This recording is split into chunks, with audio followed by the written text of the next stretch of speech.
नमस्कार, बाखबर में आपका स्वागत है। मैं हूं राघवेंद्र सिंह। आज हम बात करेंगे एक ऐसे मुद्दे पर जो हर घर से, हर शहर से और हर गांव से जुड़ा है।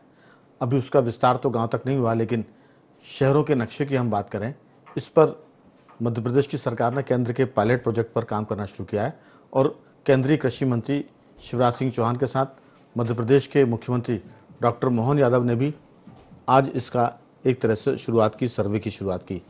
खास वजह यह कि शहरों में ज़मीनों के दाम आसमान तक पहुंच गए और ऐसे में अगर सीमांकन या नक्शा गड़बड़ है तो फिर इसमें विवाद होते हैं और मामले अदालत में सालों लटके रहते हैं। आज इसी पर विस्तार से बात करेंगे कि सरकार ने नक्शा यानी national Jio petal knowledge based land survey of urban habitation की बात की है। इसका शॉर्ट में नक्शा निकाला गया है। इस पूरे नक्शे को लेकर हम बात इसलिए भी कर रहे हैं क्योंकि गांव में अगर हम बात करें, शहरों की बात करें तो अब नक्शे के लिए मुनारें नहीं मिलती। अगर रेवेन्यू की बात करें, जो रेवेन्यू का नक्शा होता है या अक्स होता है, उसके साथ साथ ये भी है कि जो उसके चांदे होते हैं वो भी गायब हो गए हैं। तो बहुत दिक्कतें हैं और ये जो सुधार की बात आई है ये सबको राहत देगी, लेकिन जब तक ये गाँव में नहीं पहुँचेगा तब तक मामला बहुत ज़्यादा, इससे उम्मीद की ज़रूरत नहीं। शहरों में तो ठीक है, लेकिन गाँव में अभी भी लट चलने की नौबत आएगी। इसी पर विस्तार से बात करेंगे। चर्चा के लिए हमारे साथ जुड़े हैं स्टूडियो हमारे 3 विशेष मेहमान। मध्य प्रदेश के वरिष्ठ पत्रकार श्री रमेश शर्मा जी, सामाजिक सरोकार से जुड़े श्री कमल राठी जी, सामाजिक कार्यकर्ता सरदार नवनीत सिंह अरोड़ा जी, और टेलीफोन लाइन पर हमारे साथ हैं गौरव चतुर्वेदी जी। समय कम है लेकिन विषय ऐसा है कि हमने 4 अतिथि जोड़े हैं इसमें, और चारों की अगर एक एक दो बात भी सरकार को समझ में आई तो फिर इसमें बहुत सुधार की गुंजाइश निकलेगी। सबसे पहले चर्चा की शुरुआत कमल राठी जी आपके साथ की। ये मामला शहरी भूमि में सुधार की वजह है, लेकिन इसको विस्तारित करना पड़ेगा गांव तक, क्योंकि मध्य प्रदेश राजस्व में जो, भले ही वो कहते हैं कि उसका हमने कंप्यूटरीकरण कर दिया गया गाँव के खेती के नक्शों का, लेकिन वो फोटोकॉपी करके कंप्यूटर पर चढ़ाई, जिससे थोड़ी सी भी लाइन मोटी पतली होने से, अगर फोटोकॉपी में जरा सी भी लाइन मोटी होगी तो वो कई एकड़ का उसमें अंतर आ जाता है। ये स्थिति शहरों में है। शहरों में ज़मीनों के भाव आसमान पर चले गए और ऐसे में जो लैंड माफिया है, जो रियल एस्टेट के लोग हैं, वो कई बार किसानों को या पड़ोसियों को तंग करते हैं और वो सरकारी तंत्र के साथ मिलीभगत करके कई चीज़ों को अपने कब्जे में लेते हैं। ये स्थिति रियल एस्टेट, लैंड माफिया, और इसमें परेशान होता है आम आदमी। पहले आपकी राय, फिर मैं रमेश जी की तरफ आऊँगा। सबसे सर्वप्रथम तो काफ़ी एक अच्छी पहल है, और पहल से पहले मैं ये कहना चाहूँगा, जो इसमें लैंड डिजिटलाइजेशन की जो बात होती है, पिछले 5-8 साल 10 साल से इस देश में डिजिटलाइजेशन का प्रोसेस चल रहा है जी। लेकिन वो जो डिजिटलाइजेशन हुआ उसकी प्रॉपर मॉनिटरिंग या जो करने वाले अधिकारी थे, वो एक भारत सरकार से फंड लेने के लिए कुछ भी एन केन प्रकारेण अधिकतर काम करके सबमिट कर दिया और फंड ले लिया, जो भी इंसेंटिव लेना था, लेकिन उसका एक्चुअल ग्राउंड ट्रूथिंग जिसे कहते हैं वो नहीं किया गया। ये जो नक्शे जो बने हुए हैं राजस्व के, ये सारे मैनुअल बने हैं, सर्वे ऑफ इंडिया के बेस पॉइंट से लेके बने हुए थे। इनको वापस जब आप डिजिटलाइज करते हो और आधुनिक मशीनों से करना हो तो उसका प्रॉपर पुनः सर्वे आवश्यक है, और सर्वे के बिना कोई भी काम अधूरा है। ऐसी हम बात करेंगे, एक स्वामित्व योजना में भी जो मकान भारत सरकार ने योजना लाई थी, वो लगभग इसका एक और छोटा स्वरूप था, जिसमें उनने ड्रोन से मैपिंग करके पटवारियों को दिया था कि आप जो भी मकान बने हुए हैं उनको चिन्हित कर दें, बना दें। तो उसमें पटवारियों, एक तो बहुत लैक ऑफ नॉलेज थी, जो वो आधुनिक डाटा आता है, डिजिटलाइज डाटा आता है, उसको पटवारी जल्दी से समझ ही नहीं पाता। वो फिर प्राइवेट प्लेयर्स के पास भगता है, कहीं इधर उधर से काम कराता है और कुछ सबमिट करके काम कर लेता है, वो बहुत छोटा था। ये जब आप बड़े लेवल की बात कर रहे हैं तो इसके जो 3 चरण रखे गए हैं, पहला, इसको ड्रोन सर्वे के माध्यम से आधुनिक और जो लेटेस्ट सर्वे के कैमरेस हैं, उन कैमरों के माध्यम से 3D मॉडल के माध्यम से इस पूरे की मैपिंग की जाएगी। उस पूरे ULB की, जो नगर निगम या नगर पंचायत है, उसकी पूरी मैपिंग की जाएगी। उस मैपिंग को लेने के बाद जब ग्राउंड ट्रूथिंग होगी, तो ये ग्राउंड ट्रूथिंग अगर प्रॉपर हो पाई और उसका एरर हम ठीक कर पाए तो हम काफ़ी कुछ आगे बढ़ जाएंगे। इसके बाद जो उसका तीसरा और अंतिम चरण है कि इसमें विवाद है या नहीं है, क्या गलतियां हुई हैं, इसकी जब लोक सुनवाई होगी तो हम ये देखने में आता है। देखिए, अभी बिजली के मीटर तो सबके घर लगे हैं, लेकिन जब बिजली की कीमतें बढ़ाने के लिए हर साल पिटीशन लगती है और नियामक आयोग सुनवाई करता है, तो मुश्किल से पूरे प्रदेश में 25 से 30 लोग उसमें आपत्ति देने आते हैं, जबकि मीटर सबके यहाँ लगे हैं और लाखों और करोड़ों की संख्या में लगा होगा।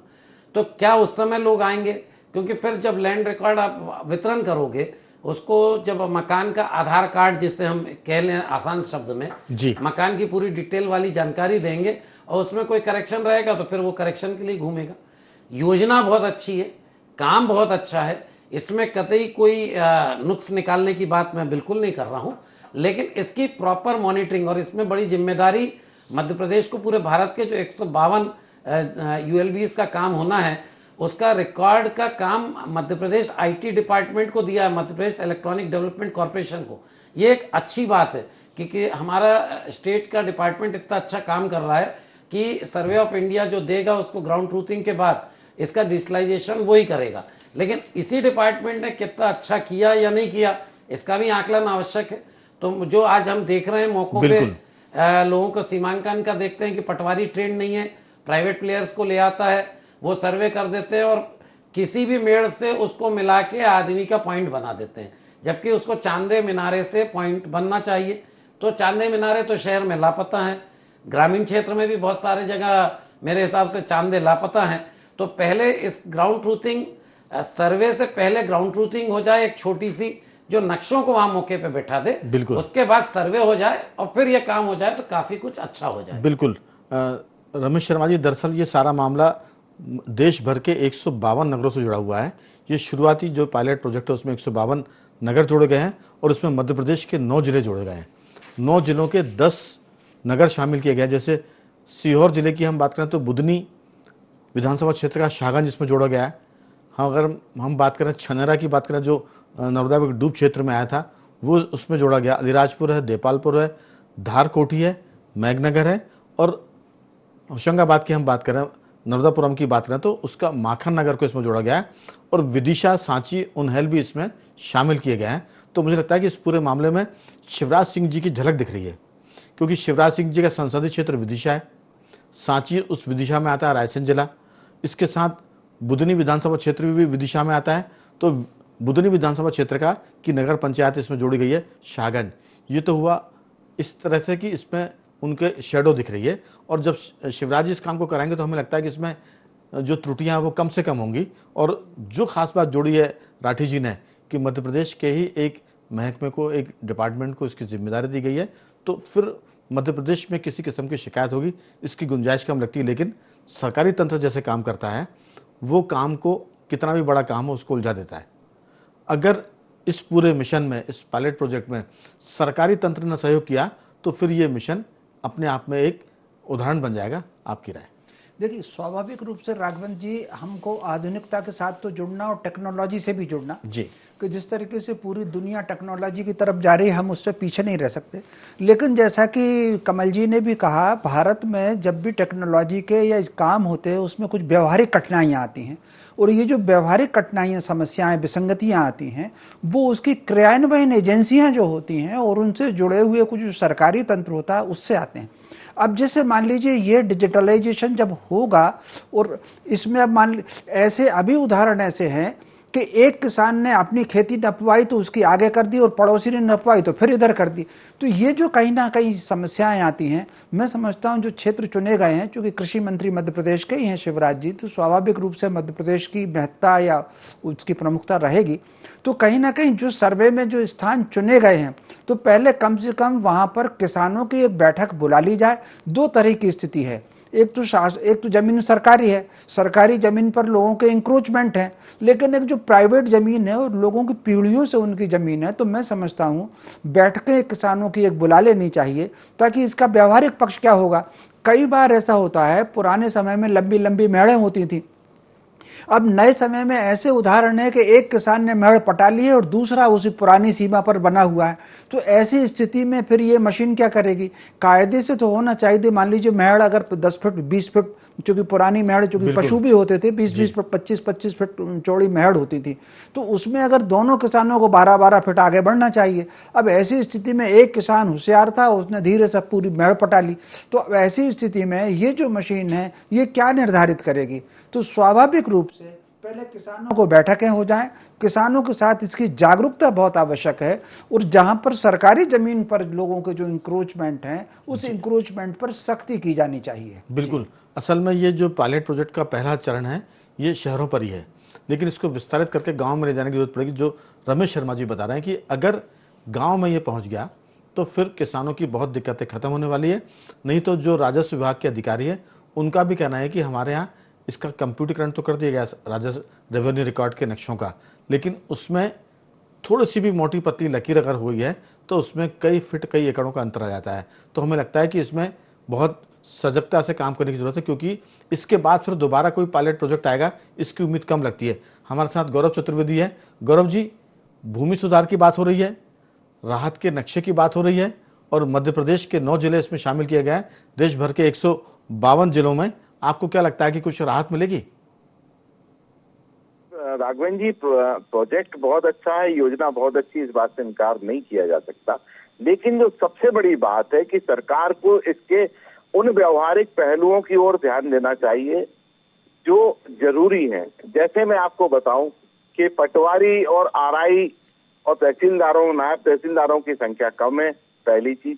दूसरी चीज, पटवारी, तहसीलदार, आरआई को फील्ड में काम करना चाहिए तो उसे बाध्य कर दिया जाता है कि आप कार्यालय में बैठकर काम करें, या उसे वीआईपी ड्यूटीज में लगा दिया जाता है, या उसे अन्य योजनाओं में लगा दिया जाता है। जब ये स्थिति आती है तो जो फील्ड में काम होना चाहिए था वो काम नहीं हो पा रहा, और जिसके कारण वो विवादित नामांकन अभी तक अटके पड़े, विवादित नामांतरण, सीमांकन सारे अटके पड़े। सबसे बड़ी दिक्कत है कि उनको वो काम करने का अवसर प्रदान किया जाए। दूसरी चीज, आप जिस तकनीक की बात कर रहे हैं उस तकनीक में पहले भी हवाई सर्वेक्षण होता था 2004-05 तक, उसमें 4 मीटर का एरर आता था। उसके बाद गूगल मैप से नक्शे बनाना शुरू हो गए, गूगल मैप से मैपिंग कर रहे हैं, लेकिन गूगल मैपिंग करने के बाद भी जो अधिकारी और कर्मचारी बैठे हुए हैं नगर निगम के, जी लगता है उनसे संपर्क एकदम से कट गया है। जैसे ही उनसे जुड़ते हैं दोबारा बात करेंगे। जब तक नवनीत जी, आपके भी इस मामले में बहुत सारे कामकाज होते हैं, आप जनता से जुड़े हुए हैं, किस तरह की व्यवहारिक दिक्कतें आती है शहरों के साथ साथ गांव में? क्योंकि ये पायलट प्रोजेक्ट जितना शहरों के लिए ज़रूरी है उससे मुझे लगता है कि ज़्यादा गांव के लिए भी ज़रूरी है, क्योंकि गांव में छोटे छोटे रकबे हो गए हैं, एक परिवार में ज़्यादा बच्चे हो गए हैं, तो उसमें जब उनकी छोटी खेती हो जाती है, बटान छोटे हो जाते हैं, तो वहाँ थोड़ी सी ज़मीन भी अगर इधर उधर सीमांकन में जाती है तो तनाव होता है और विवाद की वजह से लोग कोर्ट कचहरी जाते हैं और झगड़े होते हैं। आपकी राय? राघवेंद्र जी, जैसा आपने अभी कहा, प्रोजेक्ट तो बहुत अच्छा है, पर सवाल ये होता प्रोजेक्ट को कितनी सख्ती से आप पालन कराया जाए। जितनी सख्ती से आप पालन कराओगे प्रोजेक्ट को उतना ज़्यादा अच्छा है। दूसरी चीज़ ये कि गाँव के अंदर आज देखा जाए अधिकतर कि बंटवारों को लेके, नब्ती को लेके, सीमांकन को लेके बहुत ज़्यादा परेशानियां हैं। जैसे अभी भाई साहब ने कहा था कि पटवारियों की, आरआई की ड्यूटी कई जगह लगा दी जाती हैं। ये भी एक गलत है कि बीच में वो डिस्टर्बेंस वो पटवारियों को भी होता है, इनसे भी होता है। पर कहीं ना कहीं सख्ती भी बहुत ज़रूरी है, पटवारियों के ऊपर भी सख्ती ज़रूरी है। कानून शासन को इतना सख्त होना पड़ेगा। किसी चीज़ को आपको अमल करना है और सख्ती से करना है तो बाकायदा कहीं पटवारी की गलतियां हैं तो उसको तत्काल में सस्पेंड, बिल्कुल बर्खास्त कर देना चाहिए। कि यहाँ पे एक चीज़, कोई भी चीज़ जरा सी रहती है तो उसको बहुत लंबी तरीके से खींचा जाता है। एक किसी के पास कोई कब्जा है, कुछ है, तो वो कहीं लड़ता है तो वो एक गरीब किसान इतना नहीं है कि वो आगे तक लड़ सकता है। नंदित जी, मैं आपकी बात में जुड़ रहा हूँ जी। शर्मा जी साहब भी इस पर सहमत होंगे जी, और राठी जी भी, कि दरअसल छोटी सी गलती होती है जी, और वो गलती होती है राजस्व के रिकॉर्ड की। जी। अगर किसी का नाम नन्नू लाल है और वो कहीं मन्नू लाल हो गया है तो उस मन्नू लाल को नन्नू लाल कराने में किसान की माने चप्पलें घिस जाती है, इतने चक्कर उसको लगाने पड़ते हैं, जबकि ये बहुत साधारण सी त्रुटि है। लेकिन अगर उसकी वल्दियत में गड़बड़ी हो गई है, अगर उसके बटान में नंबर 313 के बजाय 314 हो गया है, तो उसको सुधार कराने में किसान को ऐसा लगता है कि वो कोई मुकदमा लड़ रहा है, और फिर इसमें पूरा तहसील का महकमा उसको एक तरह से निचोड़ने में लग जाता है। पटवारी अपने हिसाब से पैसे लेते हैं, आरआई अपने हिसाब से पैसे लेगा उससे, और तहसील में जब ये मुकदमा चलेगा तो कई पेशियाँ होती है।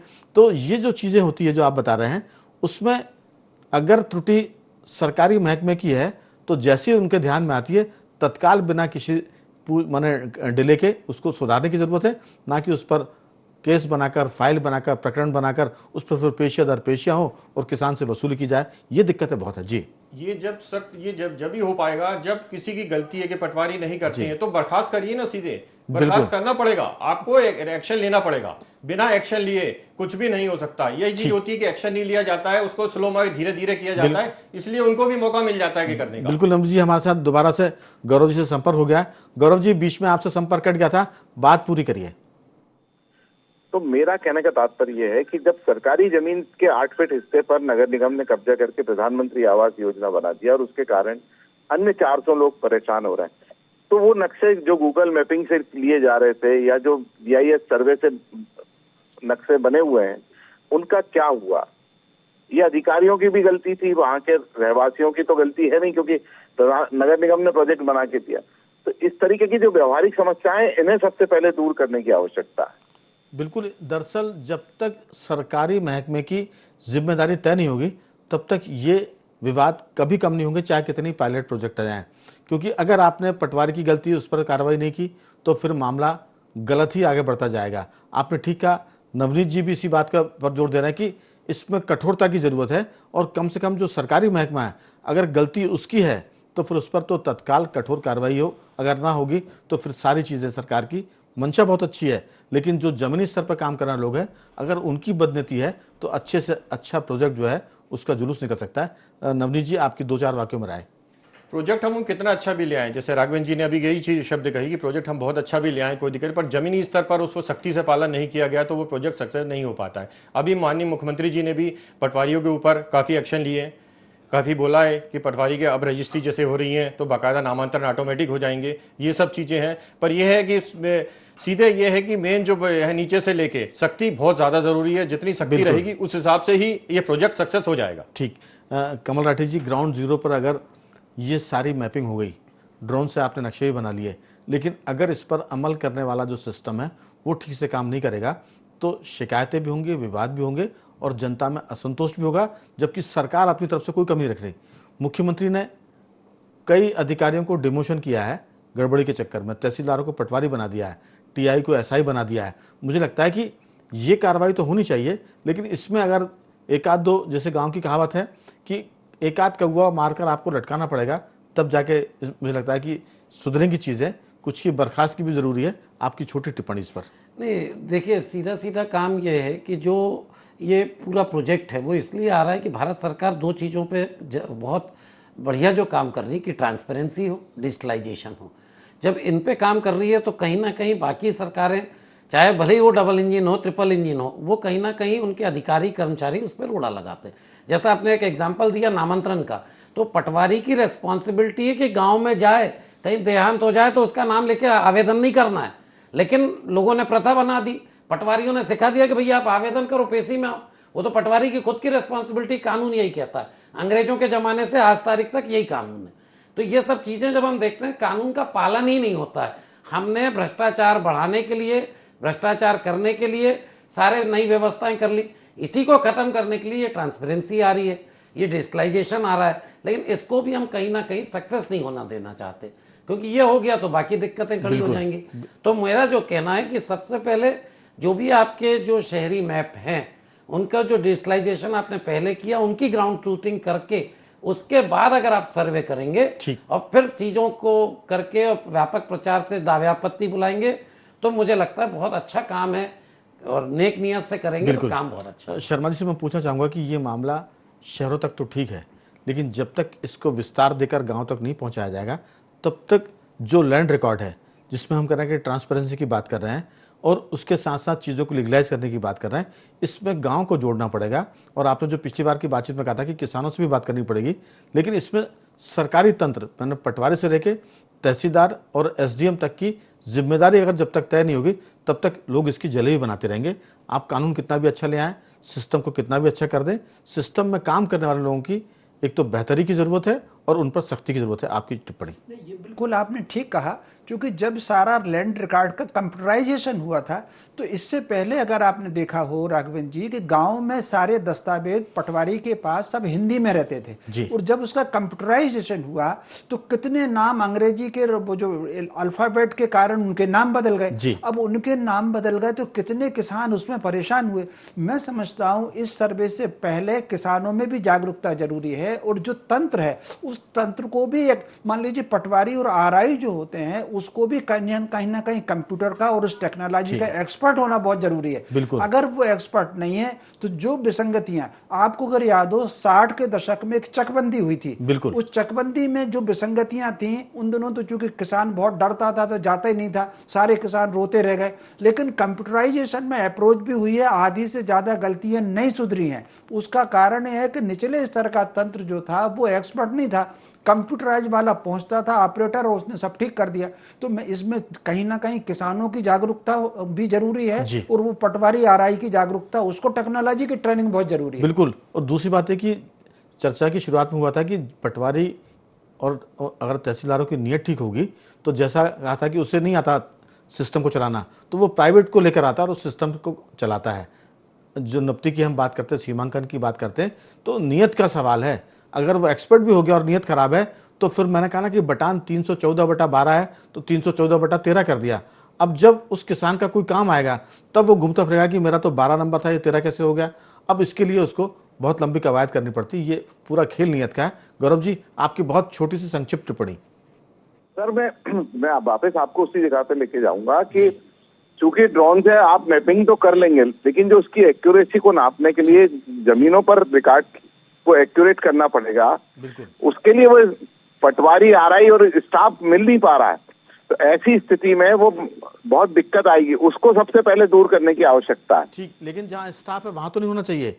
स्टाफ जहाँ है वहां दिक्कतें और ज्यादा है, क्योंकि स्टाफ पहले दिक्कतें पैदा करेगा, फिर वो भ्रष्टाचार में धन वसूली करेगा।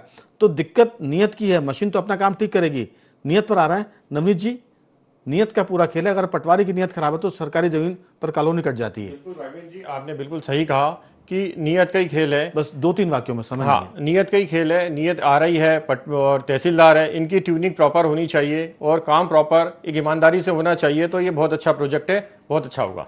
चलिए, उम्मीद करते हैं कि केंद्र सरकार का जो पायलट प्रोजेक्ट है मध्य प्रदेश के 9 जिलों में सफलता के परचम फहराएगा और बाद में ये पूरे मध्य प्रदेश में भी लागू किया जाएगा।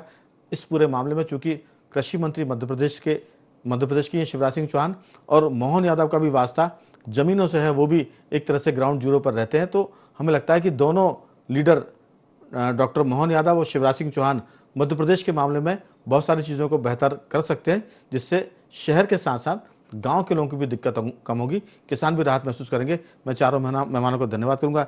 रमेश शर्मा जी, आपका साधुवाद। राठी जी, आपका धन्यवाद। नवनीत जी, आपका बहुत धन्यवाद। और गौरव जी, आपका साधुवाद कि आपने इस चर्चा में हिस्सा लिया। तो भूमि सुधार से मध्य प्रदेश के शहरों का उद्धार होगा और गांव की भी एक तरह से काया पलट होगी। उम्मीद करते हैं कि सब चीज़ें बेहतर होगी। तो बख और मैं सिर्फ इतना ही। बने हमारे साथ और देखते रहिए IND24।